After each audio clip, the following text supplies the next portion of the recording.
মানে মই ভাবোঁ যে শিৱসাগৰখন একেবাৰে ঐতিহাসিক ঠাই। ইয়াৰ ইতিহাসটো সমন্বয়ৰ সংঘাতৰ নহয়।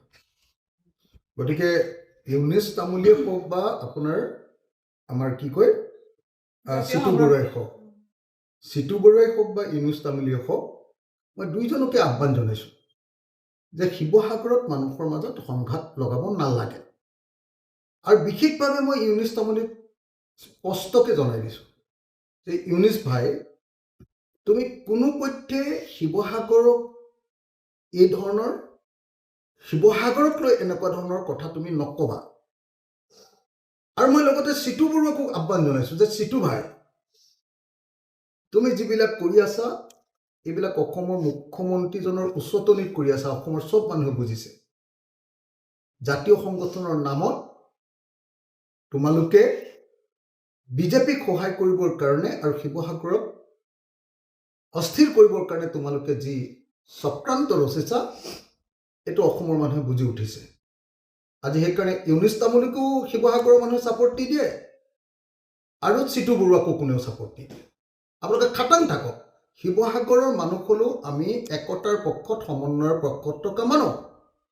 ইয়াত না ইউনিছ তামুলী না চিটু বৰুৱা, কোনো ধৰণৰ উগ্ৰ সাম্প্ৰদায়িক শক্তিক আমি কোনোপধ্যে কেতিয়াও ছাপৰ্ট নকৰোঁ। আৰু শিৱসাগৰ ৰাইজ সদায় জয় হ'ব। শিৱসাগৰ ৰাইজৰ মাজত সদায় সমন্বয় থাকিব, সদায় সম্প্ৰীতি থাকিব। যে জালুকবাৰী সমষ্টিত আপুনি বহুত হিন্দু বেংগলী মানুহ বহুৱাই লৈছে, বহুত বিহাৰী আৰু মাৰোৱাৰী মানুহ আপুনি জালুকবাৰী সমষ্টিত বহুৱাই লৈছে। আপোনালোকে বাহিৰৰ পৰা অহা মানুহৰ ভোটেৰে আপুনি জালুকবাৰী সমষ্টিত নিৰ্বাচনটো জিকে। যদিও তাত বহুত খিলঞ্জীয়া মানুহ আছে, কিন্তু তাত বহুত আপোনালোকে ধৰক মালিগাঁও অঞ্চলটোতে বহুত মানে এনেকুৱা হিন্দু বেংগলী মানুহক আনি, বিহাৰী মানুহক আনি, মাৰোৱাৰী মানুহক আনি বহুৱাই লৈ কাম কৰিবলৈ মানে তেওঁ জিকিবলৈ চেষ্টা কৰি আছে বা জিকি আছে। সেইকাৰণে মই কৈছোঁ যে ইমান খিলঞ্জীয়াৰ কথা কোৱা মানুহজনে তেনেকুৱা এটা ঠাইত ইলেকশ্যন খেলাতকৈ অসমৰ খিলঞ্জীয়াৰ ৰাজধানী শিৱসাগৰত ইলেকশ্যন খেলক। ময়ো খিলঞ্জীয়াৰ হৈ কাম কৰোঁ আৰু আপুনিও খিলঞ্জীয়াৰ হৈ কাম কৰে বুলি দাবী কৰিছে।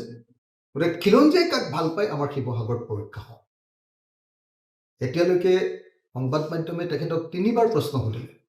আজি শেষবাৰৰ কাৰণে, আজি 3 তাৰিখ নে 4 তাৰিখ, আজি 4 ফেব্ৰুৱাৰী তাৰিখৰ দিনা আজি শেষবাৰৰ কাৰণে সাংবাদিকসকলে প্ৰশ্ন সুধিলে যে আপুনি শিৱসাগৰলৈ আহিবনে ইলেকশ্যন খেলিবৰ কাৰণে? অখিল গগৈয়ে প্ৰত্যাহ্বান গ্ৰহণ কৰিবনে? মুখ্যমন্ত্ৰী ডাঙৰীয়াই সেই প্ৰত্যাহ্বান গ্ৰহণ কৰিবলৈ সাহস নকৰিলে। এইটোৱে প্ৰমাণ কৰে যে মুখ্যমন্ত্ৰী ডাঙৰীয়াই খিলঞ্জীয়াৰ ওচৰত ভয় কৰে আৰু বহিৰাগতৰ ওচৰত তেওঁ নিৰাপদ অনুভৱ কৰে। তেওঁ যে প্ৰকৃত অৰ্থত খিলঞ্জীয়াৰ ৰক্ষক নহয়, অখিল গগৈহে যে আচলতে খিলঞ্জীয়া অঞ্চলৰ খিলঞ্জীয়া বিধায়ক, সেই কথাটো আজি এবাৰ আকৌ মুখ্যমন্ত্ৰীয়ে পৰোক্ষভাৱে হ'লেও স্বীকাৰ কৰি গ'ল। এতিয়া আজি মুখ্যমন্ত্ৰীয়ে খুব ডাঙৰ ইংগিত এটা দি থৈ গ'ল। কাৰণ শিৱসাগৰত বিজেপিয়ে যিটো ছাৰ্ভে কৰিছিলে, সেই ছাৰ্ভে মতে শিৱসাগৰত বিজেপি নিজিকে। কংগ্ৰেছে যিটো ছাৰ্ভে কৰিছিলে, সেই ছাৰ্ভেটো মোৰে আটাইতকৈ ভাল ৰিজাল্ট আহিছে। আমি ৰাইজৰ দলে 100% মানুহৰ ঘৰত, 46,000 ফেমিলিৰ ঘৰত দিল্লীৰ পৰা এটা টীম আনি ছাৰ্ভে কৰাইছিলোঁ আজি 2 মাহৰ আগত। আৰু 2 মাহৰ আগত 100% মানুহৰ ঘৰত আমি ছাৰ্ভে কৰাৰ পাছত সকলোবিলাক কেণ্ডিডেট, প্ৰবেবল কেণ্ডিডেট সকলোকে লগত লৈ মানে চবৰ নাম দি আমি ছাৰ্ভে কৰাইছিলোঁ।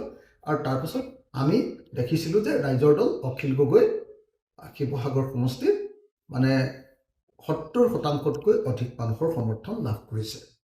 সেইকাৰণে মই বাৰম্বাৰ কৈ আছোঁ যে শিৱসাগৰত বিজেপি জিকিব নোৱাৰে। ৰাইজৰ দলৰ ছাৰ্ভে 100% মানুহৰ ঘৰত কৰিছিলে, তাতো ওলাইছে। কংগ্ৰেছ দলে কৰিছিলে, তেওঁলোকৰ অৱশ্যে চেম্পল ছাৰ্ভে, তাতো ওলাইছে। বিজেপি দলৰ ছাৰ্ভেটো মই নিজে জানো, আপোনালোকে নিজে খবৰ কৰি লওক। তাতো মই যিমান ওপৰত আছোঁ, মানে বাকী তেওঁলোকৰ কেণ্ডিডেটবিলাক একেবাৰে তলত আছে, মোৰ লগত তুলনাতে অহা নাই। গতিকে আজি মুখ্যমন্ত্ৰীয়ে কৈ গ'ল, তেওঁ জানিছে যে শিৱসাগৰত বিজেপি হৰাটো খাটাং। সেইকাৰণে আপোনালোকে নিশ্চয় দেখিলে আজি শিৱসাগৰত তেখেতে কৈ গ'ল যে আমাৰ 12জন কেণ্ডিডেট আছে, এজনক দি দিলে সিজনে ভোট ভাঙি দিব। তাৰমানে তেওঁ ভোট যে নাপায়, তেওঁ যে হাৰিব, বিজেপি দল যে হাৰিব, সেই কথাটো প্ৰকাৰান্তৰে পৰোক্ষভাৱে স্বীকাৰ কৰি থৈ গ'ল। কাৰণ নহ'লে পিছত লাজ পাব আকৌ, আমি জিকিমেই বুলি কৈ থৈ গ'লে। সেইকাৰণে তেওঁ প্ৰকাৰান্তে স্বীকাৰ কৰি থৈ গ'ল। আৰু সেইকাৰণে আজি তেওঁ কেণ্ডিডেটৰ নাম ঘোষণা কৰাৰ কথা আছিলে। কালি তেওঁলোকৰ সিদ্ধান্ত হৈ গৈছে, কিন্তু তাৰ পাছতো আজি তেওঁ কেণ্ডিডেটৰ নাম ঘোষণা নকৰিলে। কি কাৰণে নকৰিলে? কাৰণ কেণ্ডিডেটৰ নাম তেওঁ যদি তেওঁৰ মুখেৰে ঘোষণা কৰি থৈ যায় আৰু তেওঁ কেণ্ডিডেট বুলি ভাবে মানুহে, তাৰ পাছত যদি হাৰি যায়, তেতিয়াহ'লে তেওঁ হৰাৰ নিচিনাই হ'ব। সেইকাৰণে মই ভাবোঁ যে শিৱসাগৰ ৰাইজক মই কৌটি কৌটি ধন্যবাদ জনাইছোঁ যে অসমৰ মুখ্যমন্ত্ৰীও শিৱসাগৰৰ ৰাইজলৈ ভয় কৰিছে। সমগ্ৰ অসমৰ য'তে তেওঁ এনেকৈ পইচা বিলাবলৈ যায়, তাতে তেওঁ আমুকক ভোট দিব দেই বুলি কেণ্ডিডেটজন ঘোষণা কৰি থৈ আহে।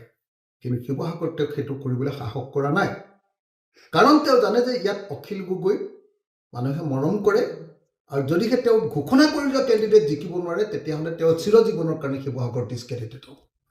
সেইকাৰণে তেওঁ ইয়াত মোৰ বিৰুদ্ধে ইলেকশ্যন খেলিবলৈ সাহস কৰা নাই, আৰু তেওঁ ইয়াত নিজৰ মুখেৰে কেণ্ডিডেট ঘোষণা কৰিবলৈ সাহস কৰা নাই। মই আশা কৰিম শিৱসাগৰৰ ৰাইজে বিবেকৰ ওপৰত ভিত্তি কৰিব, কোনো হত্যাকাৰীক নহয়, অসমৰ মানুহৰ পক্ষত দৃঢ়তাৰে মাত মতা অখিল গগৈৰ পক্ষত নিশ্চয় অৱস্থান ল'ব।